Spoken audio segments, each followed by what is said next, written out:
நல்லவர்கள் கூடும்போது நன்மைகளும் கூடி போகும். கண்ணிமைக்கும் நேரம் போதும் எல்லாம் மாறுமே.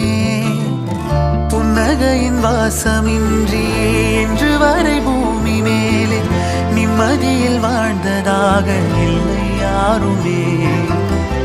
துன்பமோ இன்பமோ கற்றுத்தரும் காலமே, நம்பினால் யாவும் மாறுமே.